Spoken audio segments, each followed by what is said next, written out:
अस्सलाम वालेकुम। वालेकुम सलाम। जी आप इधर मदरसे के स्टूडेंट हैं? मैं स्टूडेंट हाँ, इतना ही पढ़दा।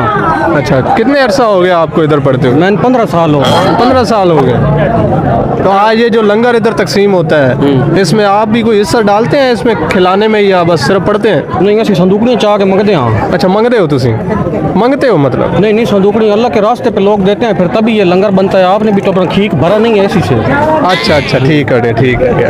ये खीक किसको कहते हैं? ये जो आपके आगे लगा हुआ है, जो मेरा भी लगा हुआ अच्छा, है, इसको खीक कहते हैं। आपका खीक तो बड़ा है। तो फिर ये बड़ा छोटा होता रहता है। मैं मदरसे में ज़रा ज़्यादा खाता हूँ। अच्छा हाँ, ये भी है, ठीक नज़र आ रहा है। और इसके बारे में आप कहेंगे यार, जो जो लंगर हो रहा है इसके बहुत बारे अच्छा में? लंगर हम बनाते हैं। इस बार हमारे पास दाल बनी हुई थी और हलवा था। पहले बड़ा गोश्त होता है, इस बार दाल और हलवा दो चीज़ें हमने बनाई हैं। पहले साथ गोश्त रोटी, होता- साथ रोटी भी थी। हाँ, रोटी तो थी। रोटी होगी तो तभी दाल होगी ना, हो हाथ ना खानी ने। हाँ हाँ, पहले बड़ा गोश्त होता था, इस दफा बीमारी की वजह से नहीं बनाया। किन बीमारी? तो बीमारी है कोई? डंगरों में जो बीमारी आई हुई है। अच्छा अच्छा, जो जानवरों में बीमारी है उसकी वजह से, इस वजह से सिर्फ दाल बनाई। दाल। चले ठीक है। और कुछ कहना चाहेंगे आप?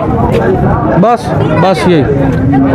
और रोटी शोटी ले ली तो सीधे हलवा पाया जेब से? नहीं, हम इधर पढ़ते हैं खुद, हम इधर नहीं छुपाते कोई। जेब क्यों पकड़ी हुई है? हलवा डाला हुआ है? नहीं, इधर रोटी है। अच्छा, रोटी और सालन भी है? सालन ये मैंने बच्चे को दिया, रखा है अंदर मेरा, मैं बाद में खाऊंगा। अच्छा, बाद में खाओ। चलो ठीक है, बहुत शुक्रिया।